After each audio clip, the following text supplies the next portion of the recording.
রহমতুল্লাহি ওয়া বারাকাতুহু। কেমন আছেন সবাই? আশা করছি আল্লাহর অশেষ রহমতে আপনারা সবাই অনেক ভালো আছেন। আলহামদুলিল্লাহ আমরা অনেক ভালো আছি। তো আজ নতুন আরও একটি ব্লগ নিয়ে আপনাদের মাঝে হাজির হয়ে গেলাম। আশা করছি আপনাদের সবার অনেক ভালো লাগবে আর এনজয় করবেন। আর এটা ছিল পরের দিন বিকেলবেলা। আমি আমার বাবুর চুল কেটে দিচ্ছিলাম আর অনেক ভয় কাজ করছিল, যেহেতু এটা আমার লাইফের প্রথম চুল শেভ করে দিচ্ছিলাম। আর বেবিদের স্কিন কিন্তু অনেক সফট হয়ে থাকে, তো সেজন্য আরও বেশি ভয় কাজ করছিল। তো আল্লাহর অশেষ রহমতে আমি কিন্তু চুলগুলো কেটে সক্ষম হয়েছিলাম। আর ওর বাবা কিন্তু অনেক প্রশংসা করছিলেন আমার, যে আমি আমার লাইফে প্রথম চুল কেটে দিয়েছি, তাও আবার অনেক সুন্দর হয়েছিল আলহামদুলিল্লাহ। গোসল করিয়ে মা ছেলে একটু বাইরে আসলাম সুন্দর দিনটা উপভোগ করার জন্য। খুবই ভালো লাগছিল। এটা ছিল রাত আর আমার খুব ইচ্ছে করছিল মেহেন্দি মাখার, যেহেতু আয়াস ঘুমিয়ে গিয়েছিল। বিয়ের পর থেকে এখনো পর্যন্ত সুন্দর করে মেহেন্দি মাখতে পারছিলাম না, যেহেতু সময় হয়ে উঠছিল না আর আয়াসের জন্য পারি না এখন।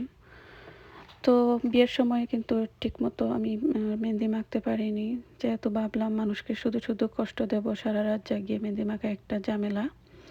আর তারপর শুধু সিম্পলের মাঝেই বিয়ের সময় আমার মেহেন্দি মেখেছি, আপনারা অনেকেই দেখেছেন। আর সেটা কিন্তু টার্ন আউট সো গুড, কারণ বিয়ের গাউনটা আমার খুব গর্জিয়াস ছিল, আর এই মেহেন্দিটা এত সিম্পল করে মাখার কারণে আরও সুন্দর লাগছিল দ্বিগুণ। আর প্রেগনেন্সির সময় অনেকে আমাকে বলেছিলেন মেহেন্দি না মাখার জন্য, কারণ মেহেন্দি মাখলে নাকি বাবুরা বুবা হয়ে যায়। তো আমার প্রথম বাবু, এর জন্য আমি আর মেহেন্দিটা মাখতে পারিনি, তবে আমার অনেক ইচ্ছে করতো মেহেন্দি মাখতে। আমার খুব ভালো লাগে মেহেন্দি ডিজাইন করতে। আর বলে রাখি, আমি কিন্তু মেহেন্দি মাখতে তেমন প্রফেশনাল না, আর পারি না তাও না।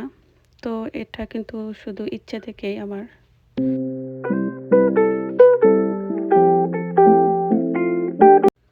আর এটা ছিল পরের দিন বিকেলবেলা। আমি তখন আয়াসকে খাইয়ে গোসল করিয়ে তারপর ঘুম পাড়িয়ে এসেছি কিচেনে একটু ক্লিন করার জন্য, যেহেতু আমার ভাইগুলো ওই দিন ঘরে ছিল। তো ভাবলাম কিছু একটা বানাই, তো ওরা এনজয় করবে আর খাবেও।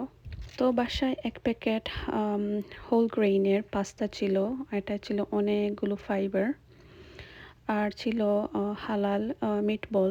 তো ভাবলাম বানিয়ে ফেলি, ওরা কিন্তু অনেক ভালোবাসে এক ধরনের পাস্তা মিটবলের সাথে। তো বলে রাখি, ব্রাউন কালারের এই পাস্তা বা রাইসগুলো কিন্তু খুবই হেলদি হয়ে থাকে আমাদের সবার জন্য, কারণ এগুলো ওয়েট লুজ করতে সক্ষম করে, ডায়াবেটিস যাদের তাদের ডায়াবেটিসটা কমাতেও সক্ষম করে, আর যাদের কোলেস্ট্রল আছে সেটাও কমায়। তারপর আমাদের যাদের ডায়াবেটিস সিস্টেমটা একটু উইক, তাদের জন্য খেলে খুবই উপকারিতা পাবেন। তো এখানে আমি কিছু হালাল মিটবল কাটছিলাম। এগুলো কিন্তু আমেরিকান একটা স্টোর, এটার নাম হচ্ছে রেস্টুরেন্ট ডিপার্ট। ওরা কিন্তু হালাল মিট আবার হালাল মিটবলও নিয়ে আসে। তো এটা আমাদের জন্য খুবই ভালো, যেহেতু ওরা জানে আমরা অনেক বাঙালিরা বা মুসলিম এখানে কমিউনিটি আছি, সেজন্য ওরা কিন্তু এগুলো নিয়ে এসেছে। আর এই রেস্টুরেন্ট ডিপার্ট কিন্তু অনেক বড়, সব কিছু পাওয়া যায় ইজিলি। তো এই রেসিপিটা কিন্তু আমরা সবাই জানি মোটামুটি। তো এটা আর স্টেপ বাই স্টেপ দেখাচ্ছিলাম না। তো এটা কিন্তু বানাতে একটা সস লাগে, সালসা সস। সো সেটা আমার কাছে ছিল না। তো ভাবলাম করে যেটা আছে আমার কাছে সেটা দিয়ে কিন্তু হবে, কারণ সালসা সস কিন্তু শুধু টমেটো, কিছু অনিয়ন, গার্লিক আর হচ্ছে কিছু মিন্ট পেপার হবে, এগুলো দিয়ে ওরা বানায়। তো ভাবলাম এগুলো কিন্তু আমাদের ঘরেই থাকে, টমেটো কেচাপ আর hard sauce, hard and spicy যে টমেটো সস, সেগুলো কিন্তু আমরা বাঙালি সবার ঘরে ঘরেই থাকে। তো আমি এগুলো দিয়েই ঘরে বানিয়ে ফেলেছি, আর খুবই মজার হয়েছিল এই রেসিপিটা। তো থ্রু আউট দ্য ভিডিও আমি কিন্তু দেখিয়ে দেবো আমি কি কি ইউজ করেছি। আর রান্না করা কিন্তু একটা আর্ট, রান্না কিন্তু মন থেকে বা নিজের ইচ্ছে থেকে করতে হয়, তা না হলে রান্না করলে কিন্তু রান্নাটা মজার হয় না। আর বলে রাখি, রান্না করাটা কিন্তু একটা ইবাদত। আপনাদের ঘরে যদি অনেক মানুষ দেখে থাকেন আর আপনি রান্না করে খাওয়ান তাদেরকে, আর তারা খেয়ে যদি আপনার প্রশংসা করে বা মন থেকে ভালো লেগে থাকে, তাহলে তারা কিন্তু মন থেকে একটা দোয়া দেয়। আর তারা যে নামাজ পড়ে বা ভালো কাজগুলো করে, সেগুলোর নেকি কিন্তু আপনারাও পেয়ে যাবেন। তো বলবো বেশি বেশি করে রান্না করবেন মন দিয়ে, দেখবেন আপনার নেকির পাল্লাটা ভরে গিয়েছে। আর মজার ব্যাপার হচ্ছে, আমাদের যাদের বেশি ডিপ্রেশন, টেনশন আর অ্যাংজাইটি আছে, আমরা কিন্তু বেশি বেশি করে রান্না করব। কারণ রান্না করলে কিন্তু এগুলো সময়ের সাথে সাথে আস্তে আস্তে কমে যায়। আর অনেক ভালো ফিল করবেন, অনেক ফ্রেশ ফিল করবেন। আর আপনারা যারা আমার ভিডিওগুলো দেখেন, আমি তাদের উদ্দেশ্যে বলছি, আমি কিন্তু শুধু যে ভিডিও বানাই আপনাদেরকে সাথে শেয়ার করার জন্য তা কিন্তু নয়। আমি ট্রাই করি আপনাদেরকে কিছু শেখানোর জন্য, হোক সেটা অ্যাডভাইস, সুন্নাত অথবা হেলথি খাবারের কিছু টিপস, যাতে আপনারাও উপকৃত হন আমার ভিডিওগুলো দেখে। আমি কিন্তু সবসময় আপনাদের কথা মাথায় রেখেই ভিডিওগুলো বানাই। আর বলে রাখি, যারা সবসময় নিজেদের কথাই শুধু চিন্তা করে, তারা কিন্তু কখনোই সুখী হতে পারে না লাইফে। তো যাই হোক, আমি এখানে কিন্তু সসগুলো দিয়ে নিয়েছি আর এখন ভালো করে নাড়ছিলাম।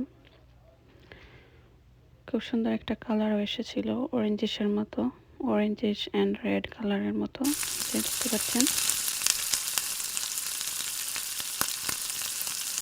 আর আমি কিন্তু কোনো পেঁয়াজ ইউজ করিনি, তবে গার্লিকের একটা পাউডার ছিল, এটা ছিল লবণ আর পার্সলি পাউডার, তো সেটা দিয়েছিলাম। আর এখন ঢেলে দিচ্ছি পাস্তা, কিন্তু অনেক বেশি পাস্তা হওয়ার কারণে পড়ে যাচ্ছিল চারিদিকে। আর আমার কুকিং প্যানটাও অনেক ছোট হয়ে গিয়েছিল।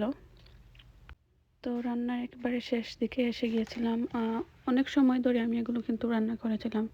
তো যত বেশি রান্না করবেন হাই হিট দিয়ে, তত বেশি রান্নাটা মজার হয়। এটা একটা টিপস, অনেকেই শেয়ার করেন না বা অনেকেই জানেন না। আমার এই কুকিং প্যানটা কিন্তু নতুন, আর এটা অনেক দিন ধরে খুব বেশি ইউজ করার কারণে কিন্তু সাইডে কালো হয়ে গিয়েছিল।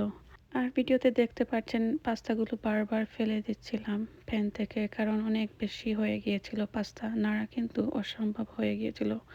আর এদিকে আমার বাবুটাও কান্না করছিল খুলে ওঠার জন্য, ও কিন্তু খুলে উঠতে চায় খুব বেশি, আর এর জন্য ওর তাড়াহুড়ো করতে গিয়ে আমি অনেকগুলো পাস্তা ফেলেও দিয়েছিলাম। পাস্তার কালারটা কিন্তু খুব সুন্দর এসেছে, অরেঞ্জিশের মতো। আমরা যখন রান্না করি, রান্নাটার কালারটা যদি সুন্দর না হয়, তাহলে খাবারটা যতই ভালো হোক না কেন, রান্নাটার কালার যদি সুন্দর না হয়, তাহলে খেতে কিন্তু তেমনটা ভালো লাগে না। তো আমার রান্না শেষ, এখন সার্ভ করব।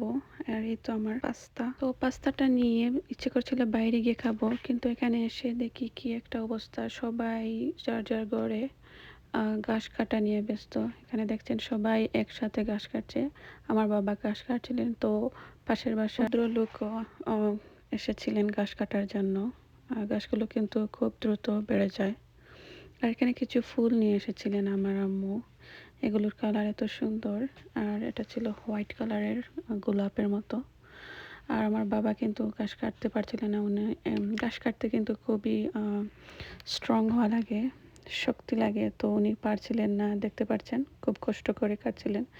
আর পাশের বাসার ভদ্রলোকটা 2 মিনিটের মধ্যেই কেটে চলে গিয়েছিলেন, কারণ উনি কিন্তু অনেক ইয়াংও ছিলেন আর শরীরে অনেক শক্তিও ছিল মাশাল্লাহ। তো উনি ঝটপট কেটে চলে গিয়েছেন।